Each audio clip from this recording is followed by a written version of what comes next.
invite our three members of our panel. Jordi, Estevan, who is the Head of Ground Operations Delivery Overseas for Jet2.com. Nikos, Sofiadis, who is the Deputy Managing Director for Goldair Airline Services. And Michal, Nowak, who is the Vice President of Embraer. So please join us here, and thank you so much for being with us. We had a very interesting panel, the very first panel outlining a number of current issues in the transport sector. We also had two very important keynote speeches, or let's say discussions, and one of the things that I think is quite important to remember is obviously about sustainability, the three pillars of sustainability: economic, social, and environmental. Also about resilience and how resilience became of great importance since COVID-19. And if we're to talk about destinations, because aviation and tourism are structurally interrelated, we have to make sure that destinations do not end up becoming victims of their own success. So after this short introduction, it's a great pleasure to have representatives from different parts of the supply chain here. And what I'm going to do is try to generate some discussion and be able to put things together. So Jordi, welcome. I'll start with you. You represent one of the most successful and largest vertically integrated tourism conglomerates in Europe. Well done on that. You're especially strong in major markets like Britain. Having said that, we see that in terms of the tour operations industry, there is some turbulence. Very recently, we saw the major financial problems experienced by a major German tour operator. So obviously, we need to care about some social and environmental sustainability, but as a company, you need to make profits, you need to make sure that financial sustainability is of essence. How can you actually put all these three pillars together? Right, so first of all, thank you for having me. It's a pleasure. And yeah, you keep it the right name. So it's about productivity and efficiency right now. That's the main focus. But at the same time, we just became the biggest tour operator in UK. We managed to get 6.7 million ATOL licenses. And again, I think the key here is to avoid complacency. So we don't want to become the biggest tour operator, we want to become the best tour operator. And the key factors here, the secret formula, is to deliver, is to be customer-centric and be delivering this VIP service, no matter if you're booking to a 2-star hotel, 4-star hotel, or it doesn't matter if you're a TUI customer at the airport, you have to be treated as a potential customer for Jet. So from our original and initial training, from a check-in agent to no matter what, even if you're a CEO, you are a customer helper, check-in agent, customer helper, CEO. So that is in our DNA and it's the secret of the success. Also, you got a point about sustainability, and this is one of the major factors here. So I agree with I'm completely aligned with the previous panel regarding staff issues.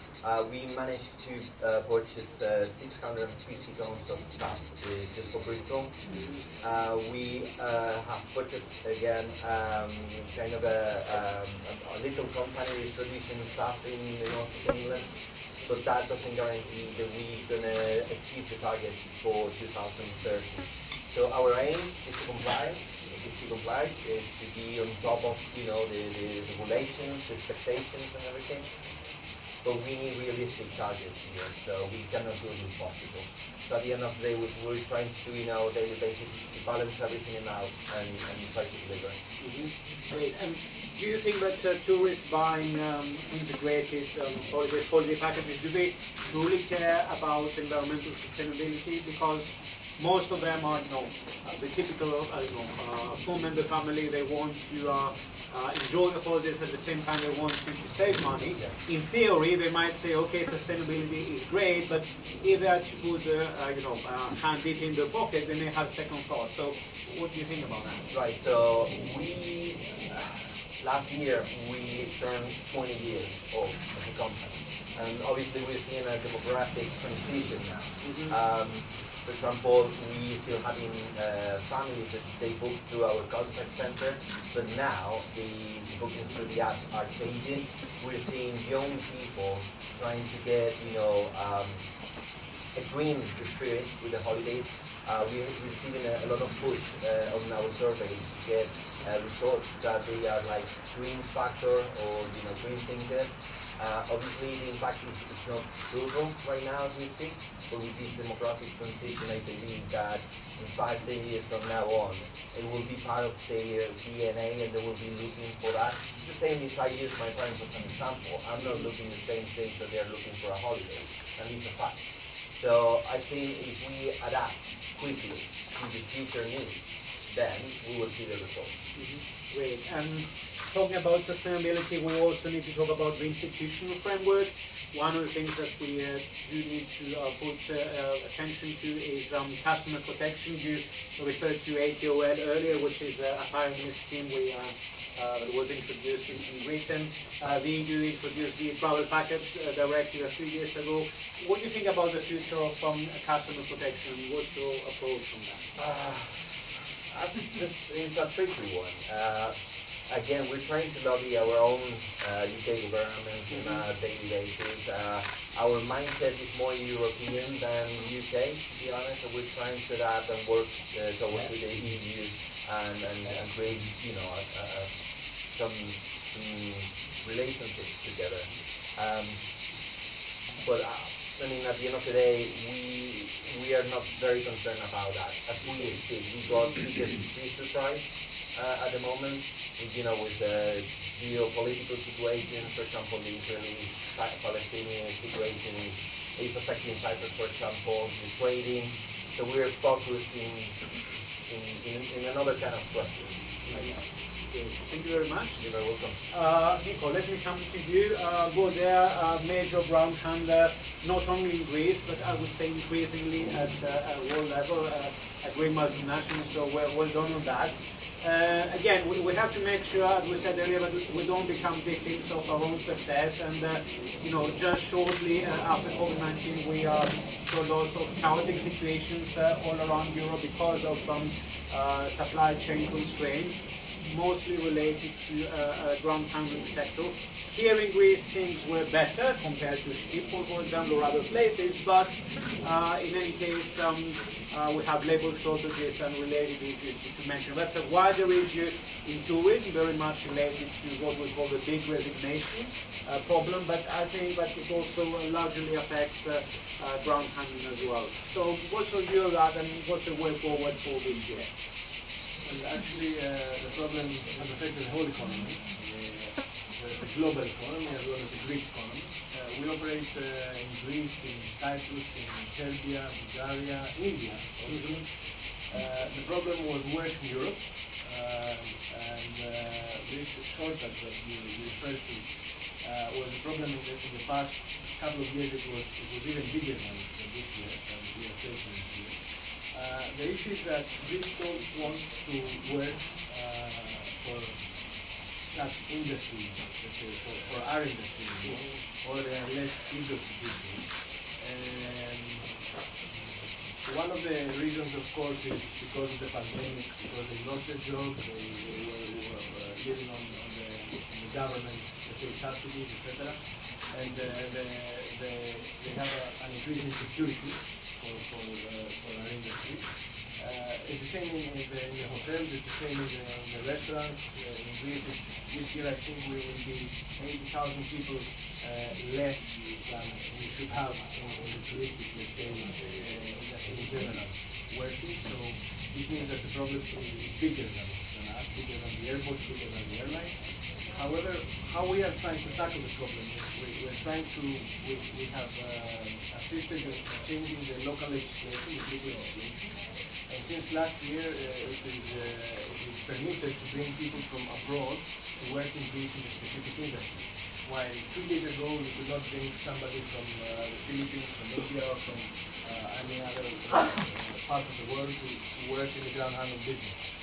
This is because there is increased security issues They need to have some specific, let's say, papers. They need not to be convicted in any part of the world for any kind of crime, etc. And this is a bit difficult to confirm and to let's say make sure that everything is right, because there are security issues not only for, let's say, somebody could steal luggage or something, but security about planes, about terrorism, about things like that. It's a bit larger than a single company's interest. I think it's a national interest and a global interest. So the issue is that since this year we are importing people from third countries, we have already started hiring Filipino workers, which is a practice that is done from the Greek shipping industry for many, many years. Imagine that about 70% of the crews in the Greek shipping business comes from the Philippines. So we took this example and we try to copy it in our business as well. We have already started with the first 20 people that have come over. They have been trained in the Philippines. They have already come over and have started working in our business. And we are planning to bring another 100 extra workers during the season from the Philippines. This, contrary to what one may think, is not good for the cost side. In the previous years, one would believe that if you bring a Filipino worker in Greece, you would have half the cost than you would pay for a Greek worker. Truth is that it's about double the cost. Because not only you need to pay the basic salary and the minimum salary and whatever the government, whatever is the, let's say, for each kind of job, the appropriate, let's say, salary, which is the same for a Greek or for a Filipino or for a German or for whoever. But you have to pay for their ticket to come and to go back. You have to pay for their accommodation. You have to pay for part of their food to subsidize their food, etc. So from our calculations and from our up-to-date, let's say, estimations, this is about double the cost. So this is the only solution in order not to have the shortages we used to have last year and the years before that, 2 or 3 years before. Imagine that last year, although we even advertised in the underground, which is not very common for a ground handling company to advertise in the underground to hire people. It's the first time somebody did that, as far as I know at least. We were short approximately 300 job positions. So we are trying to tackle this problem by increasing salaries a lot. Imagine that a part-time worker in a company this year is going to be paid more than the full-time workers, which is not the right way to go. It is not what we would wish for, because it's not right for the people that are supporting the company for many years. But it is the only way to find people willing to do this kind of job during the summer season, during a very hot season. It is a very hard job. It is a very difficult. The circumstances and the environment for somebody, imagine that is carrying your luggage and putting it in place. It is much harder than anybody else may think. It is something that is 42 degrees last Tuesday. It is almost impossible. According to the laws of the country, it is also forbidden. Over 41 degrees where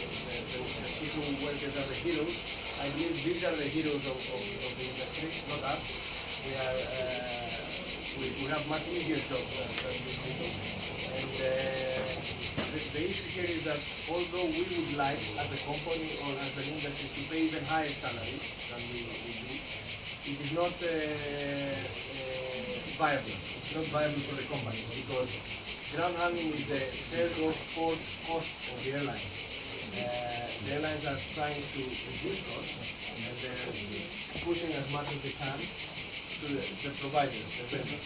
So in order for us to be viable, for us to be profitable as well, we cannot pay 3,800 people, which is the peak of our head count during July and August. It is approximately 4,000 people only in Greece. I'm taking out all the other countries. I'm only speaking about 28 airports. Imagine if you give 100 or 200 euros net increase to the salary, you do this in gross, and if you multiply by 4,000 people, you can understand the figures. I don't need to tell you the numbers. So it is not that we do not like paying more, it is that it is not viable for our industry. So, however, we are doing whatever we can in order to decrease, let's say, this gap between supply and demand of workers, workforce, and we are trying to think out of the box and to find solutions. And just the closing note for this question, I would like to say that imagine that in the summertime, the airports, as Alexander said, of Chiapas or Corfu or whatever, might be operating in the wintertime with 5 to 10 employees each. Summertime, some of these airports need 200 people. So imagine which company is able to provide workforce from 10 to 100 or from 15 to 200 people in a season by providing only seasonal work. What kind of salaries can you give to make these people, to attract them and to take them away from whatever else is their option? And the other option is to work for a hotel, work for a restaurant, or to work for a beach bar. And the money there is not taxable. It is what we say black money. And we have to compete with that. We are a company that, as you said, we have presence in many countries. Whatever we do is in the books. We cannot compete with somebody that is giving 1,400 euros to somebody that is just serving the beach that's the champion. So we cannot go there. It is not viable. So what I'm trying to say is that we need to find the best possible way in order to close the gap, not zero. You cannot match supply and demand anymore. You can only work in order to improve the situation. And as you said, in Greece, in the past year, we had less problems with the loss of pound. If you see pictures of Quito Airport, or Schiphol Airport, or Fiumicino Airport, you will see thousands of luggage during July, during August. Here in Athens, we had some, but it was, believe me, it was much less. The problem was much less than in the bigger countries. However, we have the problem that when the luggage is lost in Fiumicino or Schiphol or wherever, or Charles de Gaulle, the problem is here in Athens, because the passenger comes and says, where's my luggage? And the complaint is against our company or against the carriers that we support. So the problem is somewhere else, but we are paying for the problem. And this is something also that should be considered. It's a chain reaction. Yes, it's a chain reaction. And regarding the Filipino workers, okay, I understand they're kind of a solution, but are there any cultural issues, any cultural challenges? I mean, what's the level of English? Can they get along with Greek colleagues? It is a challenge. All these things are a challenge. I believe that everything that you said and everything that you say is a challenge. In this era, in this industry, in this country, in this 2024, everything is new. Everything is new. And as the Chinese used to say, that it is an interesting, let's say, experience. We got that from day one. I mean, nobody has something to wish for. About the culture, of course, every country, every nation has different origins and different history, and people have different backgrounds. Filipino workers are very experienced in the tourism industry globally. Most of the cruise companies in the Caribbean or wherever else have Filipino workers. They are called hotel. They are doing the hotel business. Okay? They are not the seafarers. Hospitality. They are doing the whole hospitality. So they are very well trained. The Greek ship owners have built schools in the Philippines, in Manila, in order to train Filipinos. Why? Because they work very good alongside with the Greeks. They have very good, let's say, level is sometimes even better than us, than the Greek company, because they work abroad. This is how they working abroad for the Filipinos is, let's say, number one income in the GDP. As tourism is for Greece, most of the money brought in the country is made by the Filipino economy from people that are working abroad. Only in Greece there are about 20,000 Filipinos that work here for many years, and it used to be even larger figures in the past. I think in Italy it might be 250,000 Filipino workers. So they are very familiar with working abroad, with working and communicating in English. Okay, maybe not, we will not place Filipino workers in the check-in. We will place them in areas of the airport that it is not so important to communicate with the European or with the American, let's say, passenger. It's usually for the baggage, for the or to airside, so it's not going to be taken most of the time. Always there can be exceptions, but there are Filipinos that can communicate much better than me. So it's a matter of training, it's a matter of professionalism, and in general I would say that until today there are people that are smiling, they need to work, they come here in order to make money for their families. They are a good addition to the Greek economy, and until today they have caused no problem whatsoever. Great, thank you very much. Michal, let me come back to you and thank you for your patience. I think Embraer is a great and very bright example of a company based in an emerging country but managed to innovate and excel at a world level compared to giants like Airbus or Boeing. So what do you think is the unique selling point and proposition of Embraer? If only I could name one. But before I answer, hello to everyone who I haven't had a chance to greet personally before. Thank you to Kostas for courage to put me on the panel named Aviation and Tourism. I tend to believe I know a thing or two about aircraft and a thing or two maybe about airlines. But about tourism, yes, I'm a tourist every now and then. So depending which kind of direction you're going to move your questions, let's see how I can handle. Embraer. Yes, Embraer is a company made out of passion, probably, and I think if it wasn't for this passion, we would never succeeded. The very idea of producing the aircraft in a country that in the late 60s or 70s couldn't put a bicycle together seems very, very crazy. But one of our founding fathers kind of used common sense and decided if we ever want to get there, we need to start with education, and Embraer was born around two major institutions that trains aerospace engineers, and this remains in our DNA until today. Embraer, above all, is an engineering company, engineering powerhouse. And I think, without any false modesty, I can say Embraer is the world class, I think maybe even a leader in terms of engineering capabilities. We've seen challenges that our bigger brothers have right now.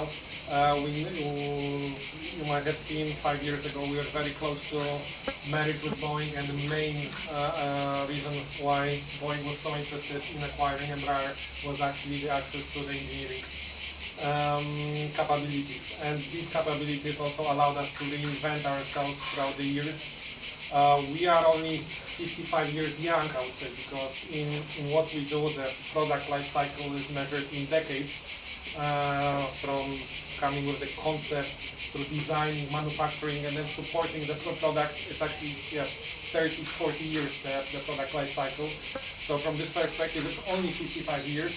And yet we managed to reinvent ourselves a couple of times at least since then. We started as a sort of, as I said, a company to commercialize first projects without even fully knowing what this project would be around. Some of the projects were built around military needs, but then we finally made a 19-seater turboprop.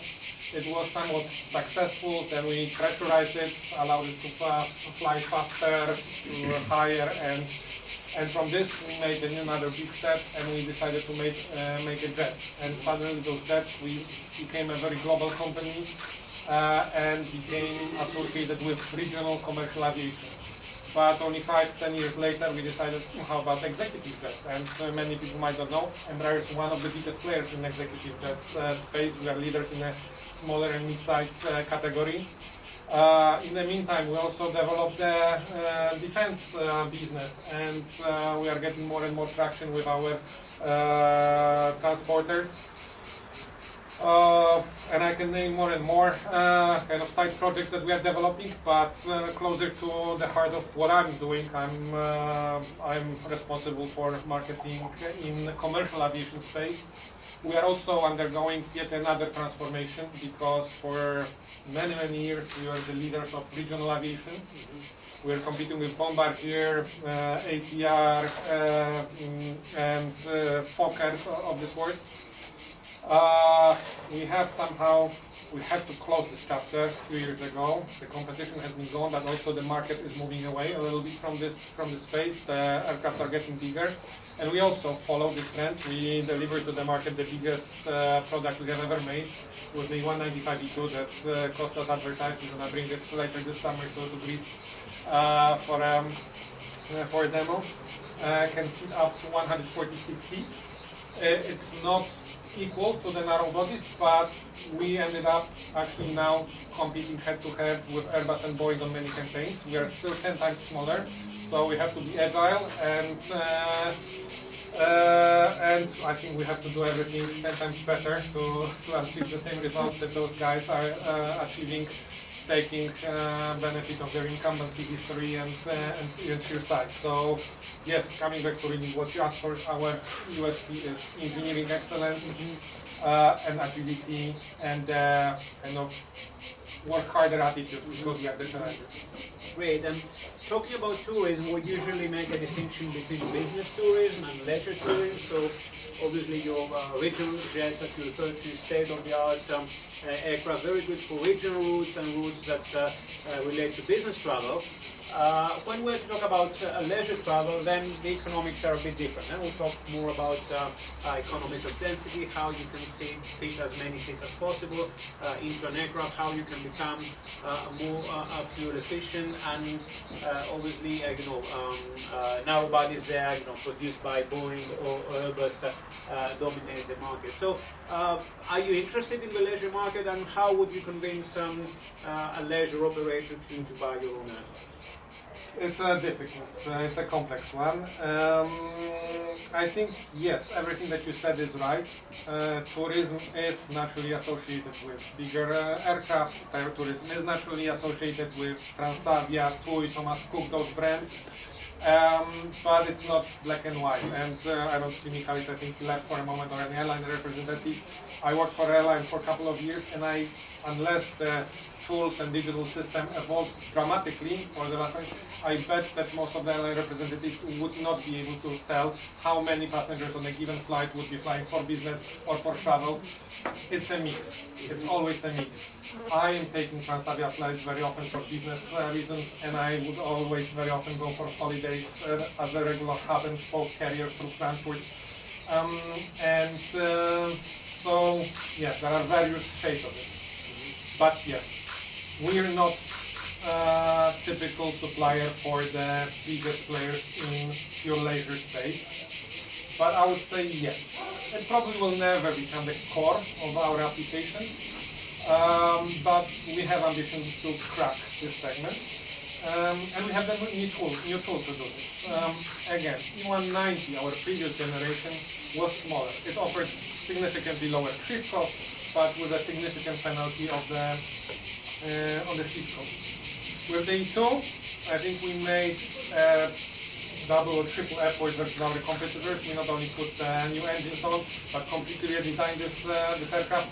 We call it, we double stretched it. So we took the largest member of our previous family and we made it even longer, still with the 2x2 seating. And the seat cost economics, the delta, is now squeezed to the low single digit versus the narrow body, which already makes this trip cost, seat cost dilemma much more attractive, because we can still deliver around 20+% trip cost reduction at a low single digit seat cost penalty.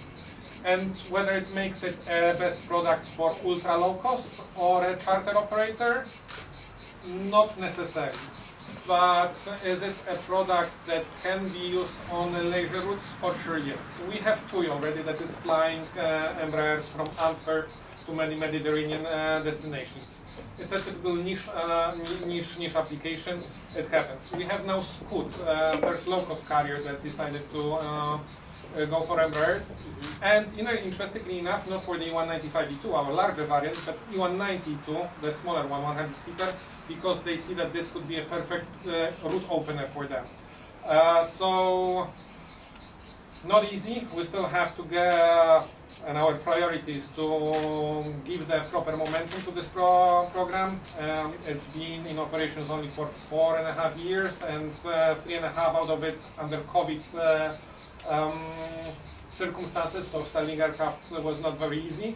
We're getting tractions. We just gained, I think, our 18th operator.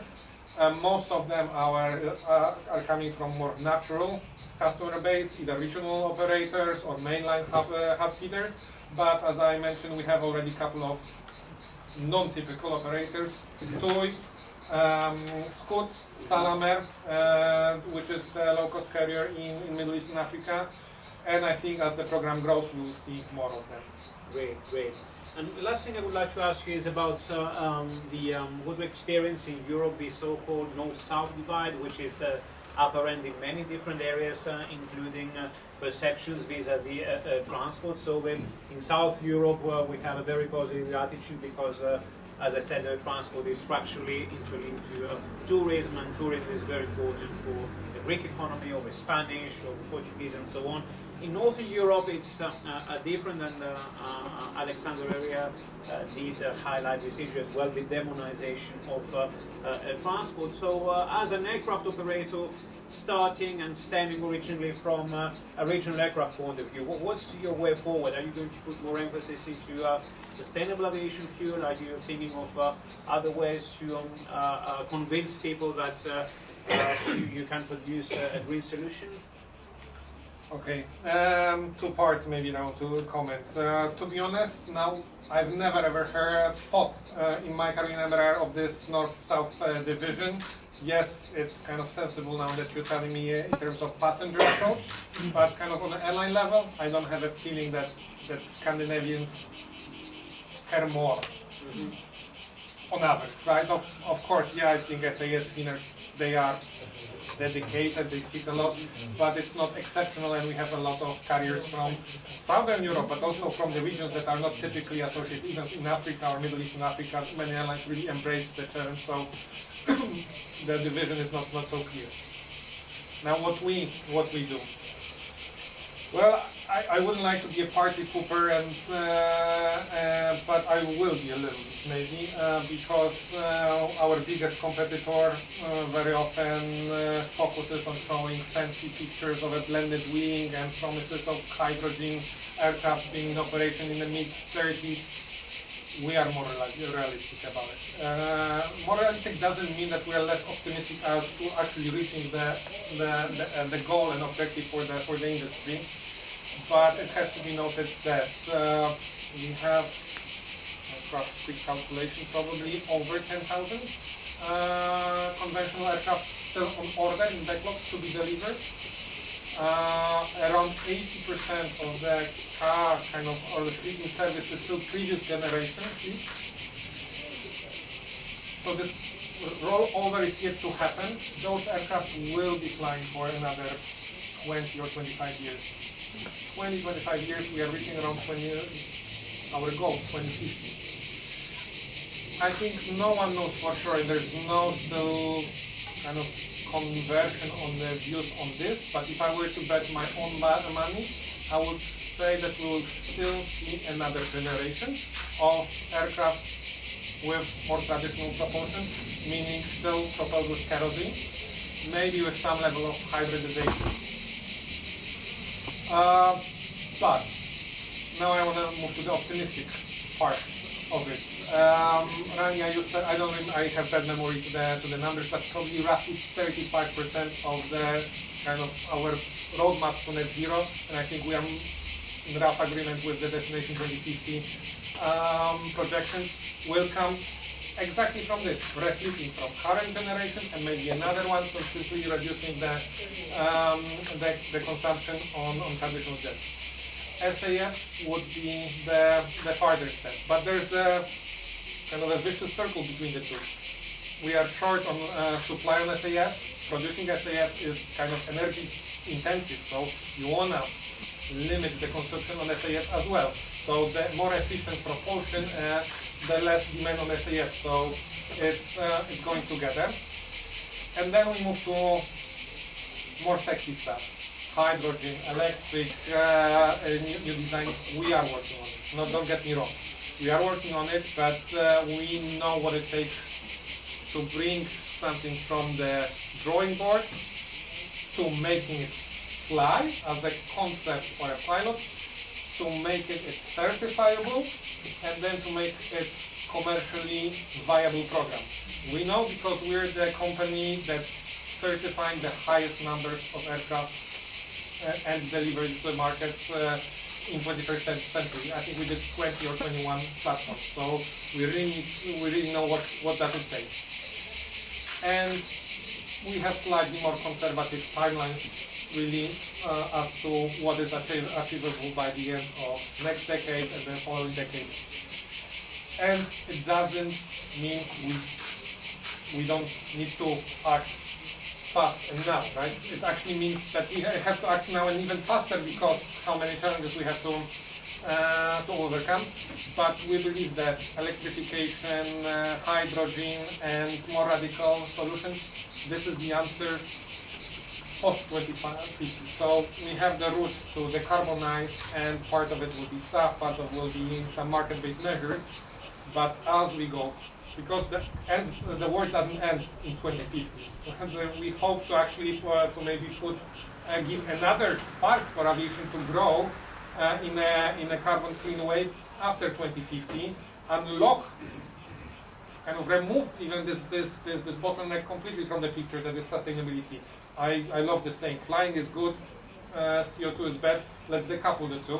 So those disruptive technologies will be required to fully decouple it, and those technologies will be first applied and certified on a smaller platforms. This is where we have expertise, and I think we will bring something to the market in the next decade, starting modest with the 1930-seaters and trying to develop those technologies further. Thank you very much. Jordi, just another question. I still remember back, I think it was 1998, I attended a business conference in London, and there were some analysts saying that by 2010, tour operators will be dead, GDSs will be dead, because internet is here and it's all about do it yourself. So people would just go on an airline's website, on a hotel's website, they will do everything on their own, so no need for intermediaries, either in terms of tour operators or travel agents or GDSs. And we're in 2024, companies like Amadeus are doing great, they have even developed a number of IP solutions. Tour operators are still here and they provide one-stop solutions, which in many cases are very efficient. So what do you think about the future? Are we going to see any change, or have we reached a mature stage where no major revolution comes in this? I've been asking the same question myself for the last 5 years, to be honest. So let's bear in mind two different pieces here. First of all, we depart always from UK to overseas and then back. So the UK market is very particular. So they want you to, at the end of the day, these guys, they take the money for the whole year. And it's like a family sacrifice to spend some holiday. But for them, it's like the holy holiday. It's something bigger. We don't have that experience and that feeling in, for example, Spain or South Europe. So these guys, they consider the holiday like a key for their wealthy administrators. And they want service. They don't want to do anything from themselves. They want their own food in Benidorm, in Zakynthos, in Italia, the fish and chips. They want the coach from, the airport to the resort, not to the border and all at the hotel. So It is the perfect product for the perfect demand. So you cannot mirror that kind of journey in different areas of Europe. So yeah, I think it's very particular good for communication. On the other half, about how we change in the way we sell these packages, the holiday packages. Before pandemic, around 45%, 50% of all the bookings were through our own call center. So we didn't manage everything, this human connection, so where do you want to go, right? What do you want to see? What kind of experience are you looking for? After pandemic, we're seeing a transition, and now all those bookings have been reduced to around 20-25%, but we are using the app instead. So we're not seeing a massive decrease or change. It's the way they are booking the holiday. So for example, back in the day, before pandemic, they used to go away for 12 to 15 days. Now they rather to do, two different holidays, around 5-7 days, but twice per year. It's a more like late bookings than usual. So it is changing, but we are adapting and we are embracing the change and trying to improve the app. For example, we're investing a lot. We're trying to gather as much information with the surveys, because we keep engaging with the customers once they go home with this welcome home survey. So we're trying to identify, to manage the data instead of drowning on data. Try to understand what is the appetite of our customers. And what about the role of chatbots and AI-powered chatbots? Do you think they have a future? That will be the future. Actually, there's a piece of investment in IA and big data as well, because I keep hearing about IA, but nobody speaks about big data nowadays. And it's not the same thing, but you cannot do one thing without the other. So yeah, the analysis of the needs is extremely important, and we're investing. So again, we are sitting down with massive software companies, consultants, brainstorm. So we're still holding, because our company is lovely, but it takes a lot of time to take major decisions. But right now, conversations are happening towards the future. A couple of years ago, I managed to go to Reading in London and go to the headquarters with Microsoft, just to see, have a feel about how things are moving forward. There's a piece of investment and reviewing the whole system. We are focusing right now in software for the own ground-up systems or flight ops, introducing ACAS to the aircraft. That's pretty much what we're doing right now. And do you think that customers are willing to go down this route and use AI-powered tools, or do they prefer to have a human touch? I believe so. At the end of the day, it's aligned with the demographic transition. We need to, of course, fulfill the needs for, senior customers. But there's a whole generation coming, very hungry, they don't speak our language anymore. They use this new technology, they use Instagram, everything is so quick and so we need to Apple. But we see that the legacy will continue. Great, thank you. Can I add something? Yes, please. We represent airlines as well, as a group of companies. We represent some airlines that are offline and some that are online. So we bring passengers to Greece from abroad, and of course passengers from Greece everywhere in the world. What we've seen in the past, I would say, the past 2-3 years, in most, let's say, bigger numbers, is that the passengers from Greece, for the UK, we said it's a specific market there, they tend to prefer to book online. So it is something that is increasing every year. I would say that approximately 60% of every ticket sold in Greece is sold by an online platform. I'm not talking about something AI or something. I'm just talking about an online booking platform. People, the newer generation, they despise calling a travel agent and in Greece and asking for assistance, or even if they know where they want to go, they just want to go online and book something. But the thing is that when something goes wrong, they come back to us.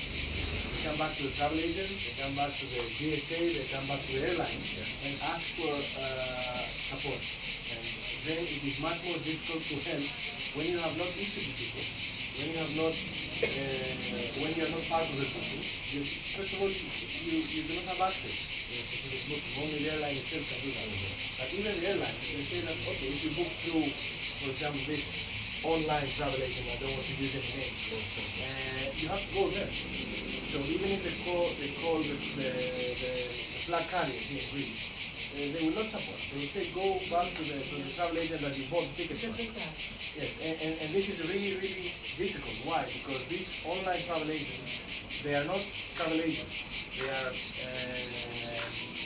IT companies. They are the people that work there. They have no experience in how to do a reissue of a ticket or cancellation or do a refund. Believe me, they know almost nothing about it, and then they go back to the airline or to the GSA. The airline has not any presence here in Greece. So they go back and ask for assistance, and this is far more complex and time-consuming. So we are trying to automate an industry. However, the people that are automating, they are not part of the industry. They are not experts. They are part of the industry, of course, but they are not experts of what they are doing. Because being a travel agent is something that people are studying for and working on it and gaining experience from year to year. It is something that you need to expect and know how to do it. So a booking engine has no capabilities. So there is a bottleneck there. And we are seeing it increase very much in the past 1, 2, 3 years, even more and more and more. So Nikos, talking about customer centricity, traditionally your business has been B2B or B2B2C. Do you think there is a future for direct B2C? So do you think you can get your own tap into the direct consumer market? Definitely not in our business. Depending on which part of our business you're referring to. If you're talking about, because we're doing ground handling, we're representing Airline, and we have our own travel agency as well. So each industry has totally different, let's say ground handling is a B2B business. Yeah, but for example, you can feature your ground handling services onto a platform, which is a B2C platform. So if I wish to, let's say, spend 1 hour, ahead of my flight, I go on my platform, book, place to stay within the lounge and enjoy myself. This is the only part of the business that could be B2C, and we are promoting that. But the only part of the business that we can go B2C is the lounging. And because everything else is contracted with the airline, and so if you are flying this airline, you go to this ground handler. The lounge is the only thing that can be provided as a separate, let's say add-on to the passenger. It is something that we provide as a product in the market. We provide it as a ground handling company. We provide it as a travel agent, and we provide it as a product to all travel agents in the country, to VIP and concierge services, to hotels, etc. So a passenger can now, in the past 2-3 years in Greece, can have a full, let's say, meet and greet service to Athens and major airports, to Fraport as well, from executive transportation, out from hotel to the airport, meet and greet and go through check-in and go through the passport control and go through fast track, the whole procedure, go to a lounge and then with a private vehicle go to the plane. And the same when you arrive to do it. So it is something that is increasing in numbers a lot.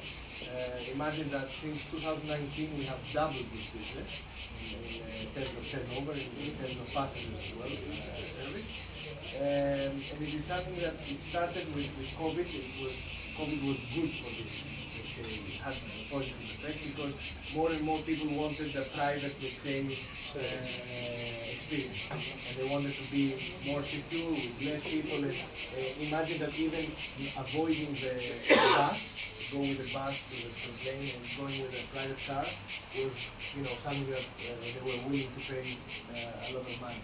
However, this is something that in Greece we have started providing it during the past, let's say, 5 years mostly. In other airports in the world, it is even more, let's say, develop as a service.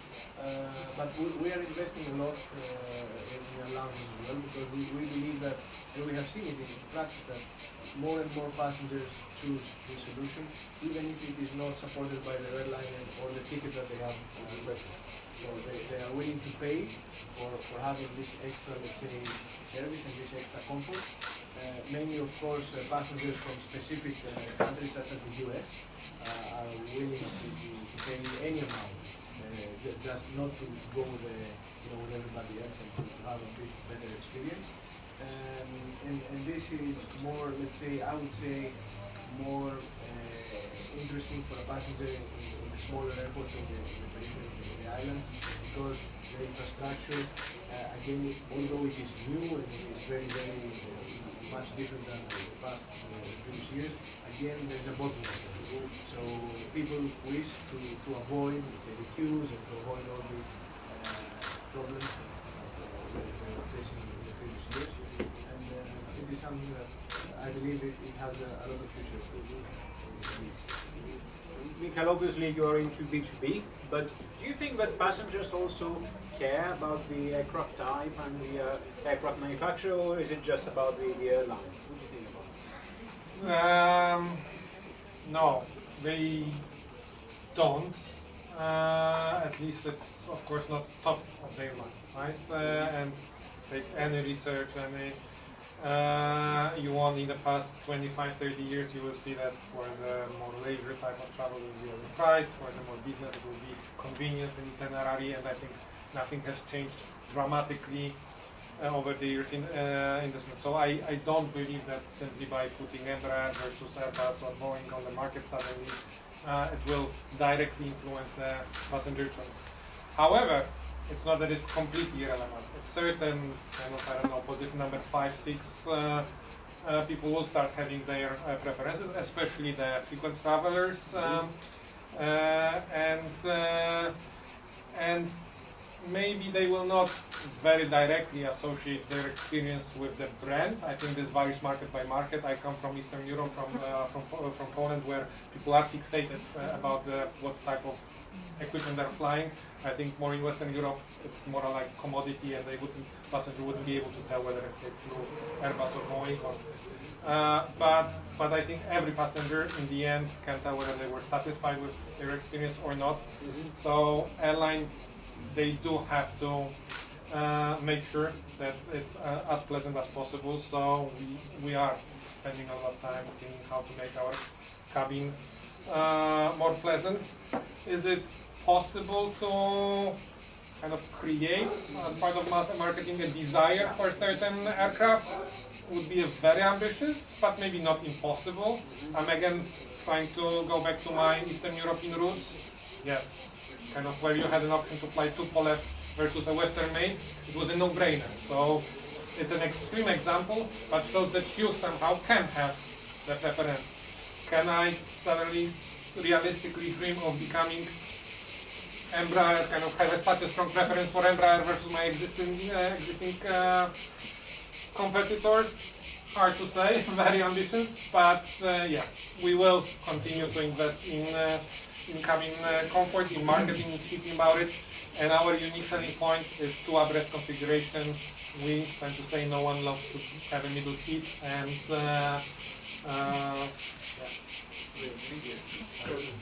Jordi, any last comments before we close? Not really. I mean, at the end of the day, we are feeling strong. We have seen an increase in 15% on the package holiday side, and 10% in the seat only, to jet2.com part. As for average increase, we're increasing at 9%. So we're feeling strong, but we need to put some, storms ahead to make sure that we can deliver and we don't end up in the complacency that was mentioned. In the pandemic, I mean, right now, I think with Carlos who was saying that acquiring aircraft, Boeing and Airbus is very complex. It's a very long waiting list. So once in pandemic, everybody was like holding the fire. we managed to acquire 110 aircraft that they will be delivered in the next 10 years or so. So it's an average about 1 aircraft per month. That will align with the net zero policy, because it's their A321neo that they're way more efficient. We had kind of an obsolete fleet with the 75s and 73 classics, and we had to do something with it. So we are doing investment, we are reviewing, and there's a massive push in productivity, looking for efficiencies, synergies, working as one team more than ever.